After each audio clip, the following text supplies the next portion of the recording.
एक समय की बात है। किसी गांव में एक साहूकार रहता था। साहूकार का स्वभाव थोड़ा चिड़चिड़ा था। वह छोटी छोटी बातों पर नाराज हो जाता था। उसका एक नौकर था जिसका नाम था छंगा। छंगा के एक हाथ में 6 उंगलियां थीं। इसी वजह से सब उसे छंगा कह के बुलाते थे। एक बार साहूकार की पत्नी अपने मायके गई हुई थी। घर में साहूकार और उसका नौकर छंगा थे। साहूकार ने एक दिन छंगा से भोजन में चूरमा बाटी बनाने को कहा और स्वयं आराम करने चला गया।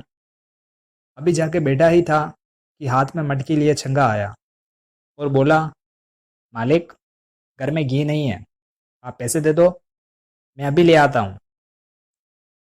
पैसे लेकर वह बाजार घी लेने चला गया। घी की मटकी दुकानदार को देखकर वह कठपुतलियों का तमाशा देखने लगा। जैसे ही तमाशा समाप्त हुआ तो उसने घी के पैसे दुकानदार को दिए और मटकी लेकर घर आ गया।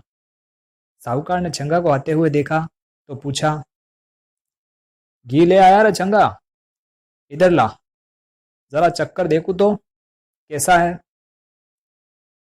साहूकार ने घी निकालने के लिए उंगली मटकी में डाली तो ये क्या, ऊपर ऊपर घी था, नीचे दही भरा था। साहूकार ने अपना माथा पीट लिया। किस बेवकूफ़ से पाला पड़ा है, मेरे पैसे लुटा के आ गया। गुस्से में साहूकार ने पास में पड़ी लकड़ी उठाई और तड़ातड़ 2-3 छंगा के लगा दी। छंगा मारे दर्द के करा उठा। उसने मन ही मन कहा, एक दिन देख लूंगा। ऐसे ही थोड़े दिन बीतने के बाद साहूकार ने छंगा से कहा, आज मुझे समारोह में जाना है, मेरी नई मोजड़ी में तेल लगा के रख देना। हाँ मालिक, छंगा ने उत्तर दिया। सायकाल साहूकार ने नए कपड़े पहने, पगड़ी लगाई और तैयार होकर छंगा को आवाज लगाई, अरे ओ छंगा, मेरी मोजड़ी लेकर आना तो। छंगा तुरंत तेल का पीपा लेकर हाजिर हो गया।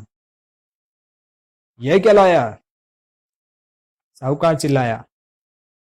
ये रही आपकी मोजड़ी, छंगा ने कहा।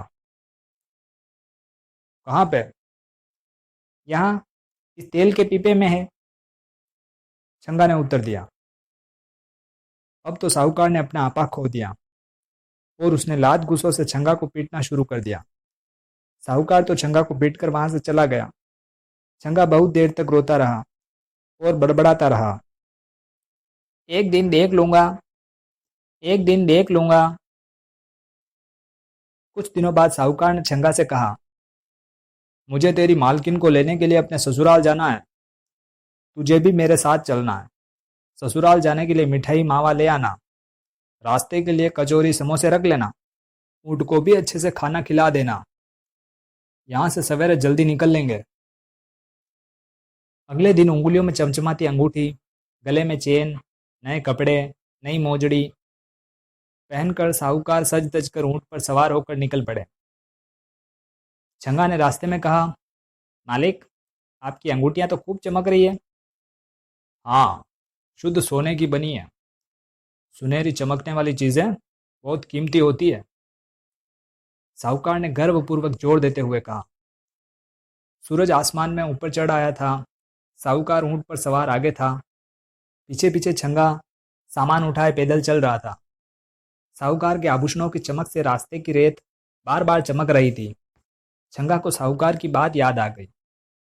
चमकने वाली सुनहरी चीजें कीमती होती है। उसने रास्ते की चमकती हुई रेत मुट्ठी में भर भर कर खाने व मिठाई के थैलों में डाल दी। रास्ते में एक खेत के पास कुएं के निकट साहूकार ने ऊँट रोका। छंगा ने पानी निकाला। साहूकार ने चबूतरे पर बैठकर हाथ मुंह धोए और छंगा से खाना निकालने को कहा। छंगा ने कचौरी, समोसे, मिर्च और लहसुन की चटनी और साथ में कुछ मिठाई भी परोस दी। जैसे ही साहूकार ने पहला निवाला मुंह में रखा, उसका मुंह किरकिरा हो गया। वह चिल्लाया, अबे ये क्या मिलाया खाने में? छंगा ने जोर से उत्तर दिया, सुनहरी रेत। ससुराल खाली हाथ जाना पड़ेगा, सराय आने तक भूखा रहना पड़ेगा। ये सोचकर साहूकार अपने गुस्से पर काबू न रख सका। उसने फिर छंगा की पिटाई शुरू कर दी। छंगा बार बार कहता रहा, मालिक, मैंने किया क्या है, क्यों मुझे बार बार मारते हो? उसको अपनी गलती समझ नहीं आ रही थी, पर मन में उसने साहूकार से बदला लेने की बात ठान ली। वो मन ही मन बोला, अब तो इसे देख ही लूँगा। सांझ हो चुकी थी, अंधेरा होने को था। साहूकार ने सराय में रुकने का इंतजाम किया। आभूषण उतारे, कपड़े उतार कर खूंटी पर टांग दिए, हाथ मुंह धोकर खाना खाया और सो गया। साहूकार को सोता हुआ देखकर चंगा को बदला लेने का मौका मिल गया। उसने साहूकार के आभूषण व कपड़े पहने। तैयार होकर उसने वहीं से कुछ मिठाई खरीदी। वह ऊँट पर सवार होकर साहूकार के ससुराल जा पहुंचा।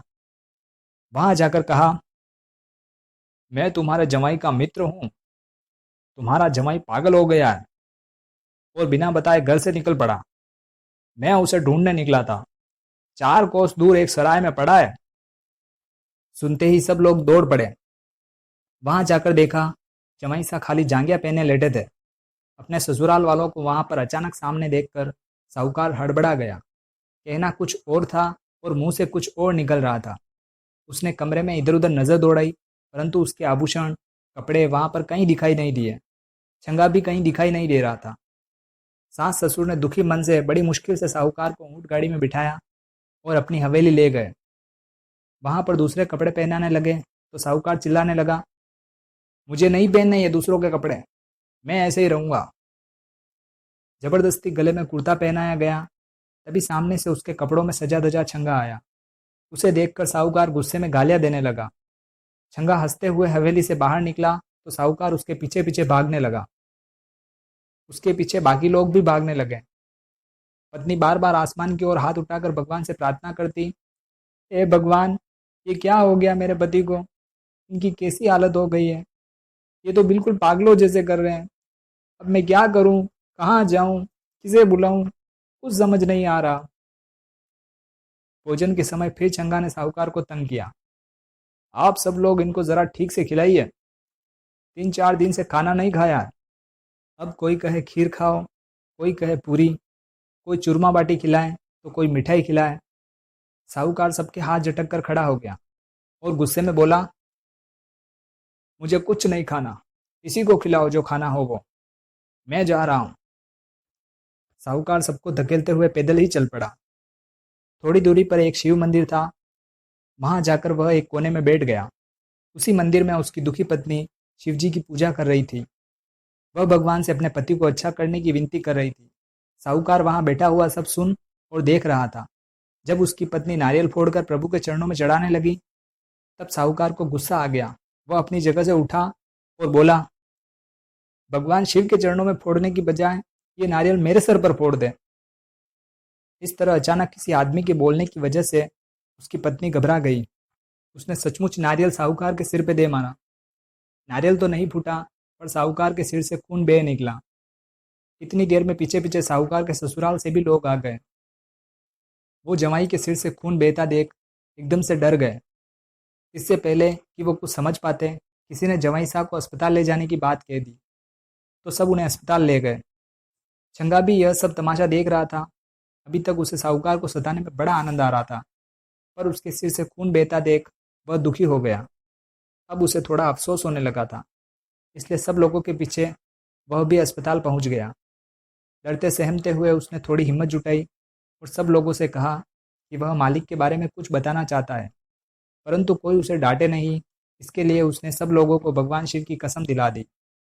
अब उसने सबको सच बात बता दी कि मालिक पागल नहीं है।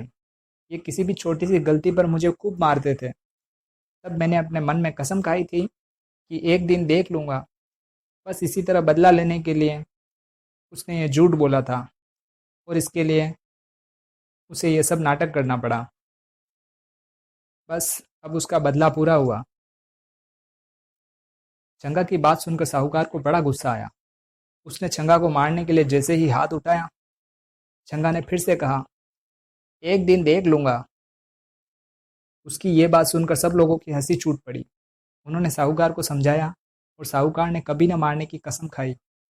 ससुराल वालों ने अपने जमाई की खूब खातिरदारी करी और कुछ दिनों बाद अपने जमाई और बेटी को कपड़े, आभूषण व मिठाई भेंट में देकर विदा किया और चंगा से कहा कि इन दोनों का अच्छे से ख्याल रखना और आगे से कभी बदला ना लेना।